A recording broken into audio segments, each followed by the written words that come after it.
Good morning, I'm Oliver and welcome to my workshop. It's a sunny day here in France and I have one very broken car and one car that's in bits. Now I had promised to work on the car that's in bits, but unfortunately the car that's very broken needs me more and I need it more because that one won't be finished for some considerable time, but this is my daily driver and I needs her and she needs me.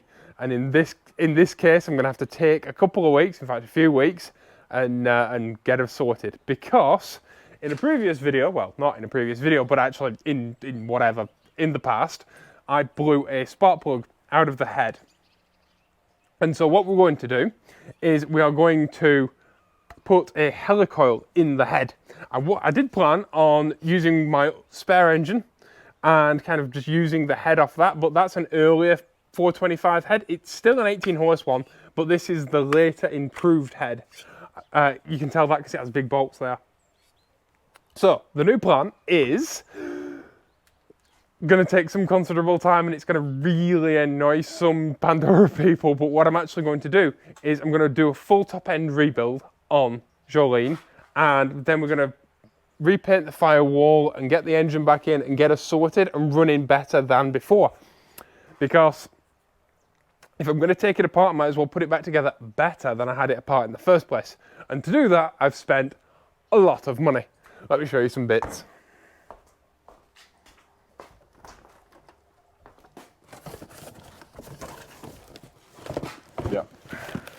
Yeah.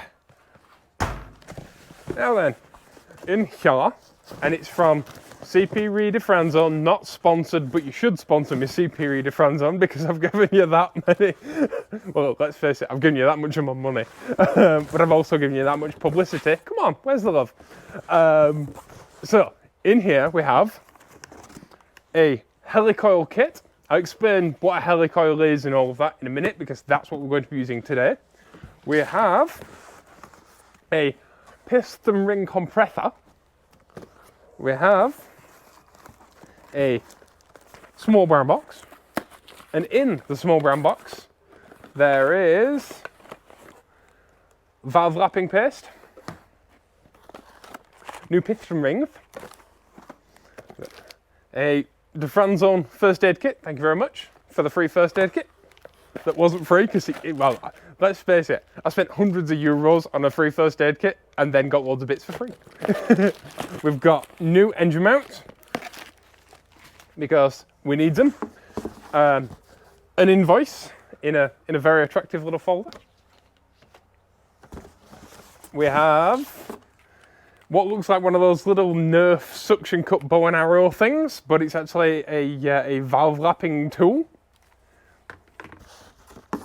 A brake hose spanner, because I didn't have one that was this small, and very, very expensive full 425 gasket set.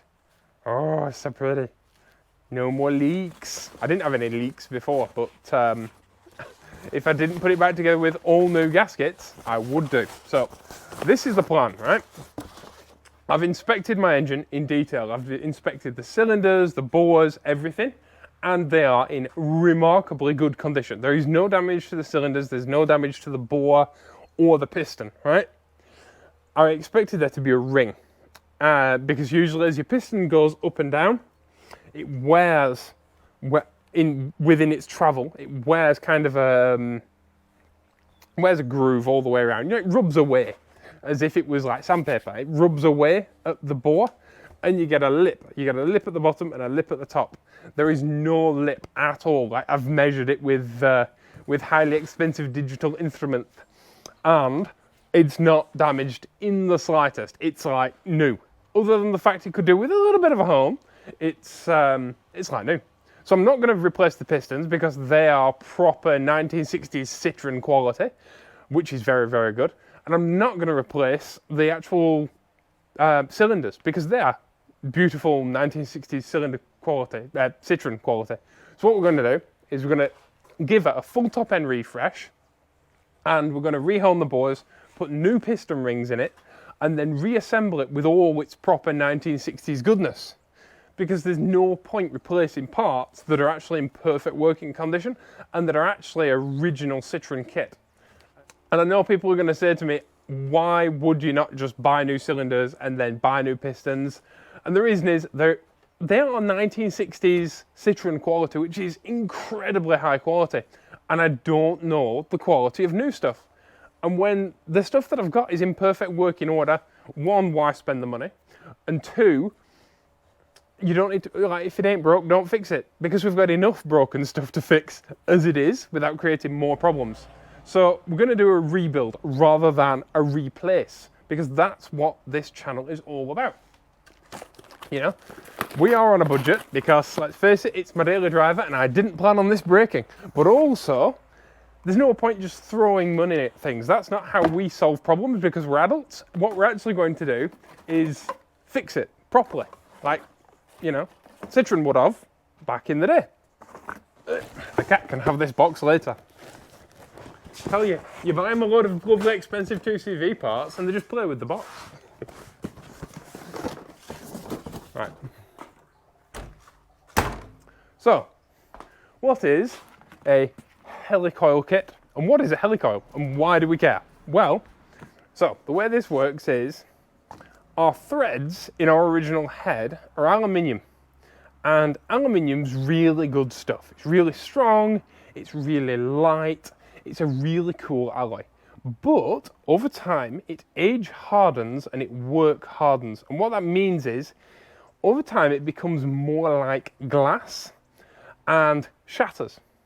And so with this hole expanding and contracting for decades, and with the spark plug inside it expanding and contracting and people pulling spark plugs in and out and in and out and in and out, then it becomes really, really hard, and one day the little fine threads just shatter.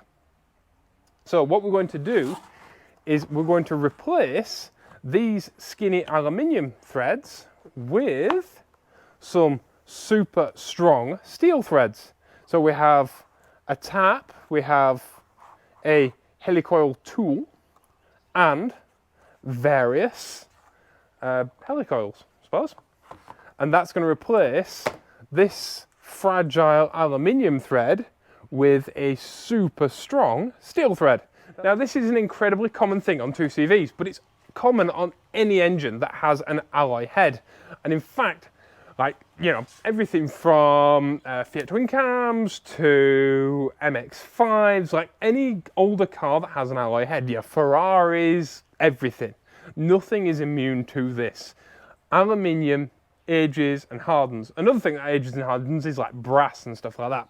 Now, the important thing to remember is that this is a lump of metal.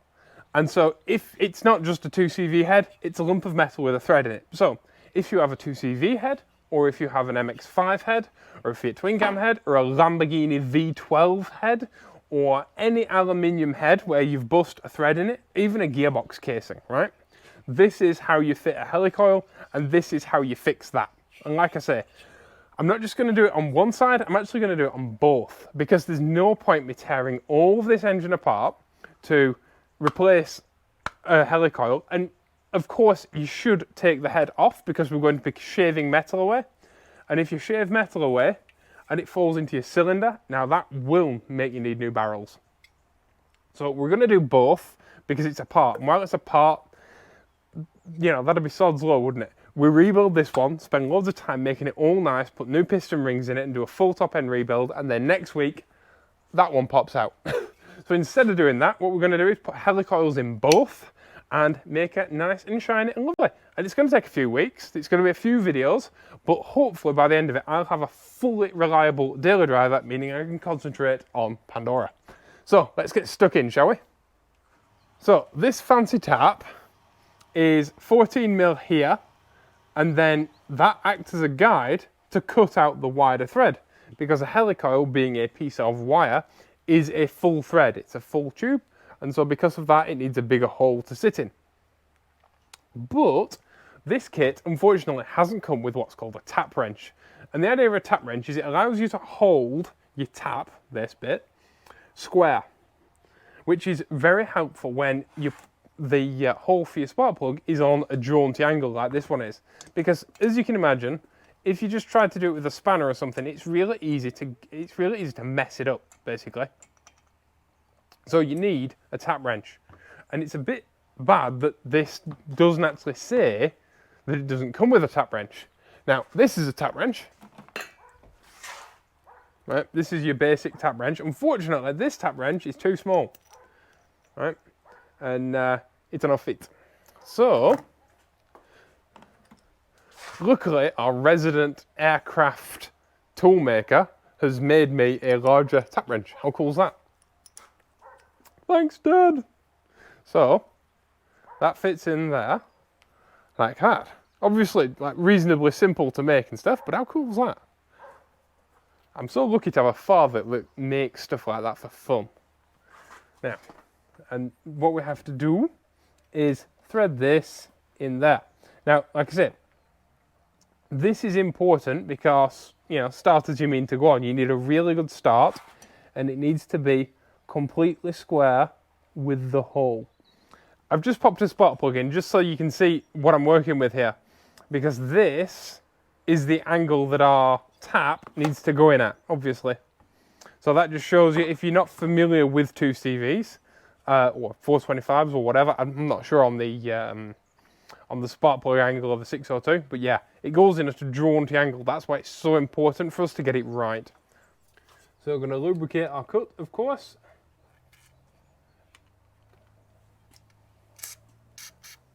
And that's why I put a piece of cardboard down.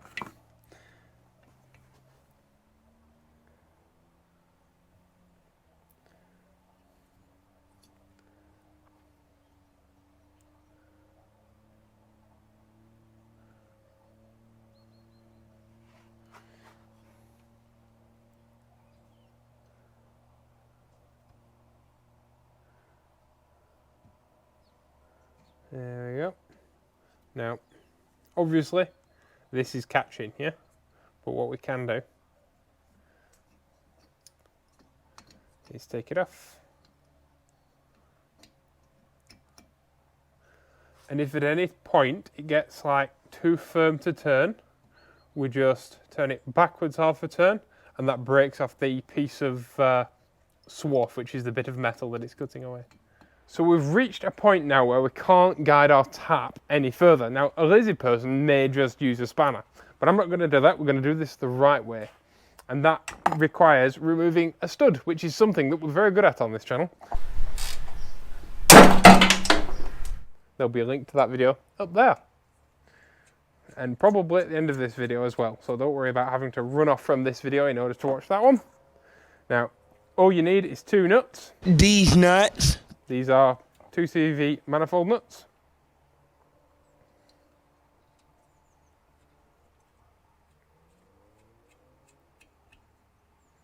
Right, you pop them on like that, and then you tighten one into the other.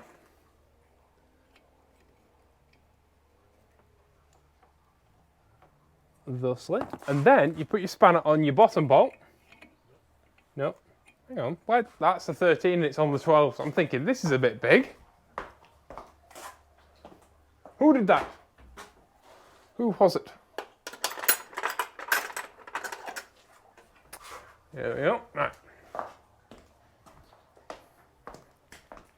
Now then, so you get your 12mm spanner, you then place it on the bottom bolt, and you loosen like that, and you'll just be able to pull it out by hand. Look at that.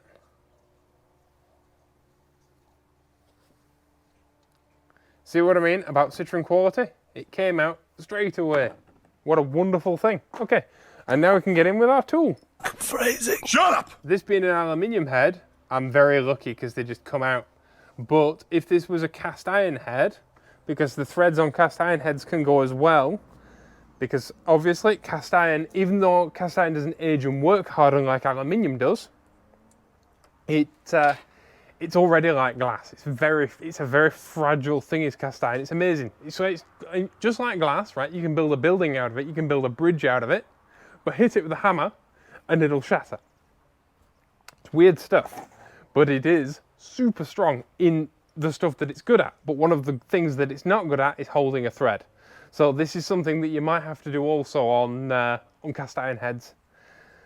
And even just when you replace a stud, like replacing a stud and then busting the thread on a stud. Or, in fact, my friend did it the other day in his 2CV gearbox with one of the back bolts. I'm going to escort this thing with the tap wrench as far down as I can. And the reason for that is that taps are made, in fact, all cutting heads of all descriptions are made of incredibly tough stuff. And if you've used taps, especially tiny ones, you've probably snapped taps, especially tiny ones.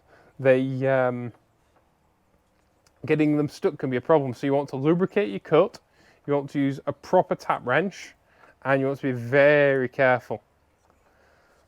And when you see people in YouTube videos put a tap on the end of a drill and run through something with a drill, and that gives me agita, because at the end of the day, if that isn't perfectly square and straight, all you're doing is wallering out your hole, and so whatever bolt goes in there is going to be like, no, it's not going to stay in there for long. And then people put like a ton of Loctite on everything because they've knackered up the threads. You can see, look, all the little bits of aluminium swarf. And this is why you don't do it with the the head on the engine, because all of that would go into your cylinder. And then you've got lots of little bits of metal in your engine, which is always a bad idea.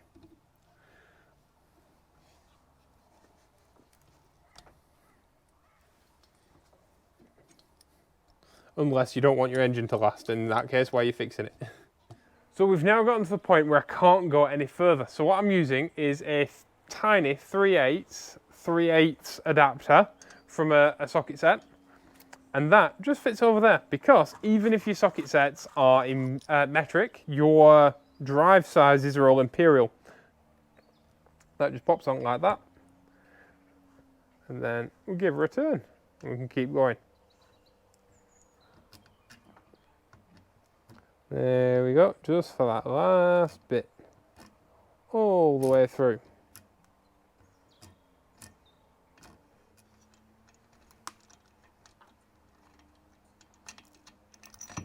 There we go. And actually pops.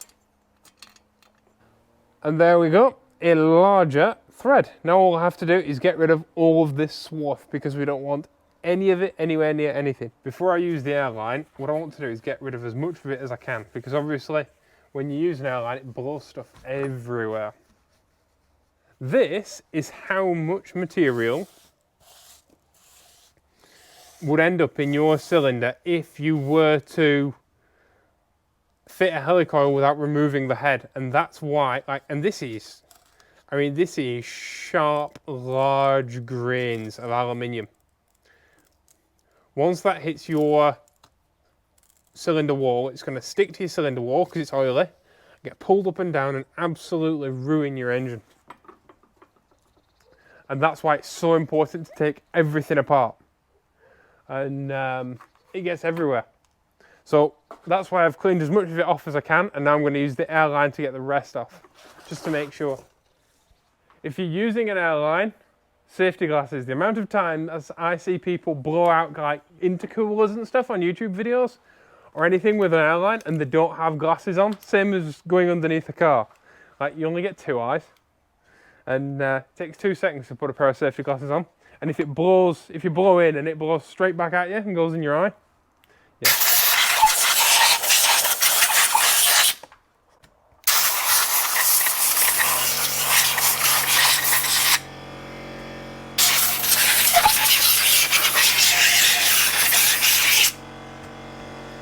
Look at it all, sticking to my arm. If that went in your eye, it's like a shotgun blast. Now, these aren't my preferred safety glasses, but if you look around my workshop, you'll find safety glasses everywhere.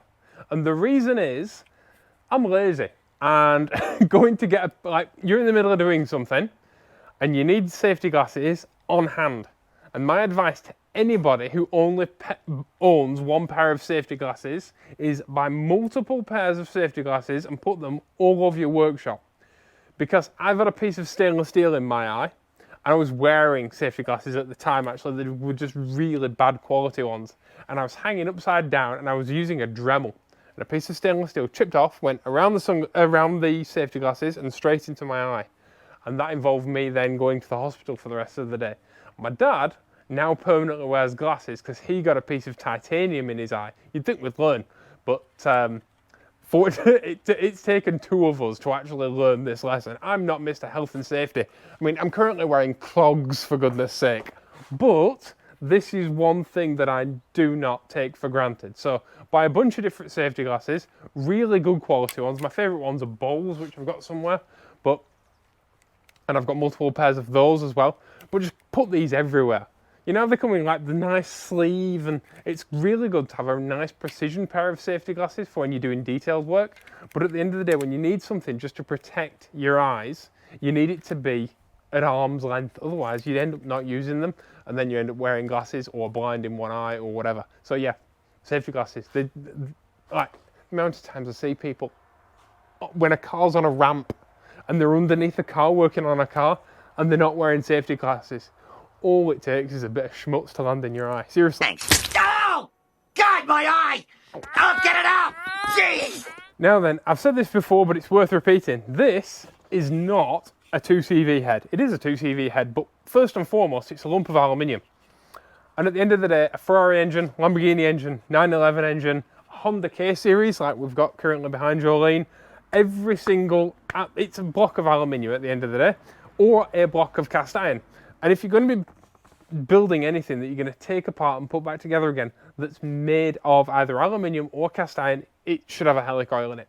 And they make helicoils in every single size under the sun. In fact, in here is the best part of the kit, which is a little card, and that has all your drill tapping sizes in case it's a blind hole, like you'd have in a stud, in a head or something. It has all thread pitches, it has everything, so you know which size of helicoil you need to order in the future when it comes to sorting out more stuff. So that is really, really important, and it's really worth holding on to.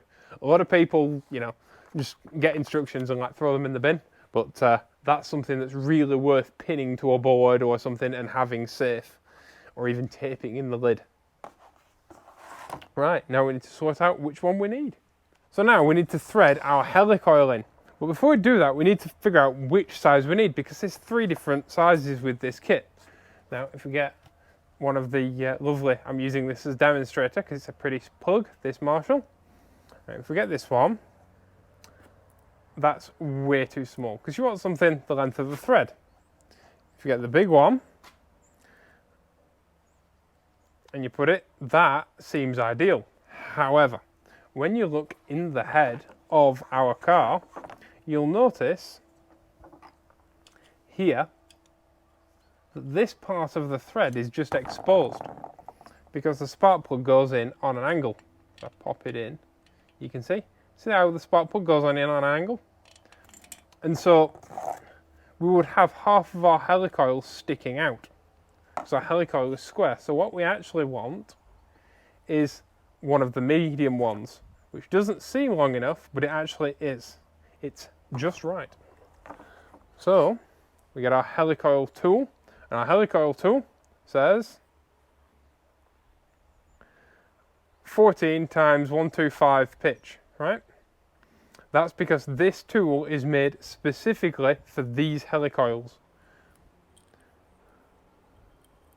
And then pop it on like that. Now, before I remove this, you'll see here, there's a little divot there. And that little divot is designed so that afterwards you can snap this bar off, because obviously you don't want to leave that bar in your engine because it'd hit your spark plug. And then we get our tap wrench, and we pop the bagger in. And we thread it in until it's flush on the top side, because this crush washer here needs to seal against the top of the engine. So we want none of our helicoil poking out.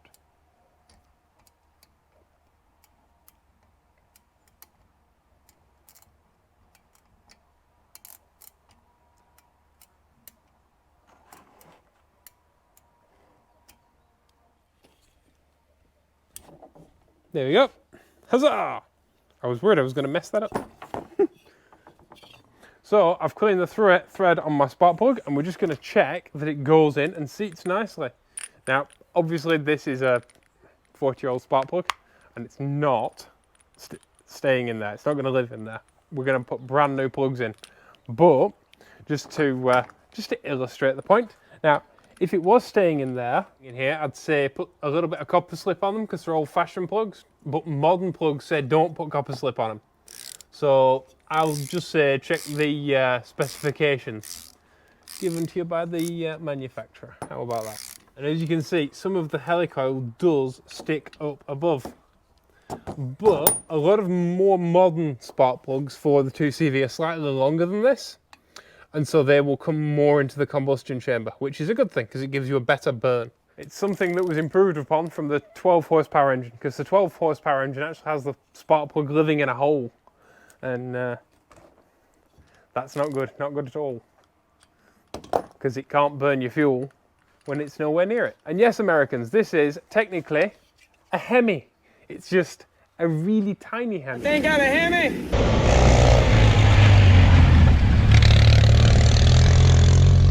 Sweet! It's a Hemilet. Now, this piece of helicoil that sticks up just here, you can just see it above, green.